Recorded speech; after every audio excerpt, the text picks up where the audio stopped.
IELTS is not a test of English. That's the big thing people have to understand, is that IELTS is a test of IELTS. And what that is that IELTS is a worldwide international test that is very reliable, that you should get the same mark if you do the same performance anywhere in the world. And that's the real big advantage of it. The other big advantage is that it's recognized all over the world. And when students ask me about, well, what about IELTS versus PTE versus TOEIC versus TOEFL versus a lot of other ones, they're all very much the same. I like to say the answers are the same, the questions are different. That the idea of understanding your grammar, your speaking style, all these hitting the same marks are expected. What is different is how they test you for it. A big example, again, between what is the top two, I'd say at the moment worldwide, would be IELTS and PTE. The big difference is PTE is a computer-based test. A computer-based speaking test, so that you don't actually interact with any human during your test, but also you speak in a computer, which can advantage some people.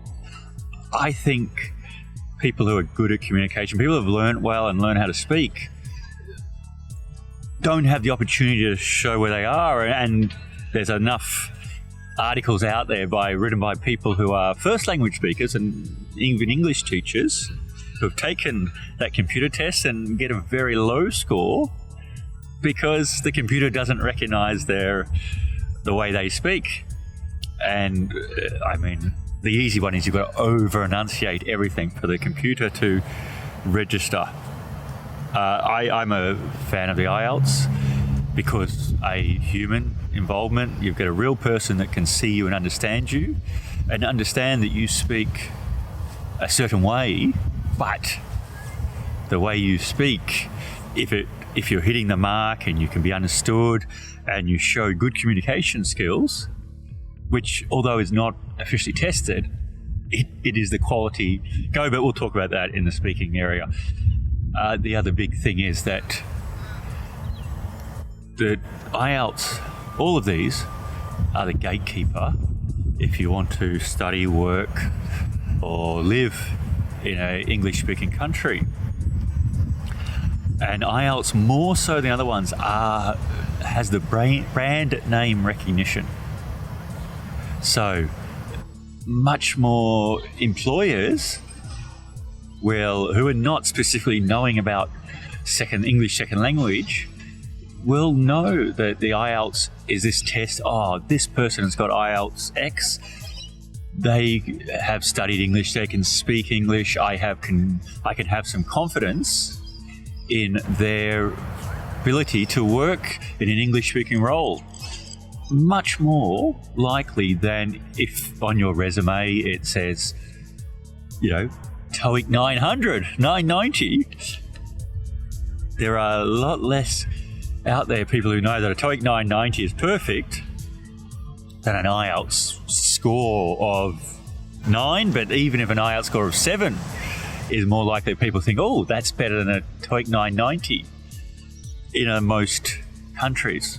That's the reality of it. So that's why I like to think the IELTS is best. And of course, that's what I teach most out of all these tests. And but Seisho has this magnificent TOEIC course. If you want to do TOEIC, Seisho is awesome. And, get in touch and he will offer classes. And he is still doing face-to-face in Tokyo and a few other parts in Japan. But he will be happy to teach you online. So, I hope you come on this journey with us. I can guarantee you're going to find it so helpful, and you're going to be amazed about what you will learn that you never knew even if you've taken the IELTS test many times. And I say that from experience of usually getting students who have tried and haven't reached their goals. And we sit down, we work individually with them, but also we tell them exactly what is expected, and blammo, they jump up. So please join us. Please like and subscribe to notify so you can be notified when we have a new video happening. Thank you.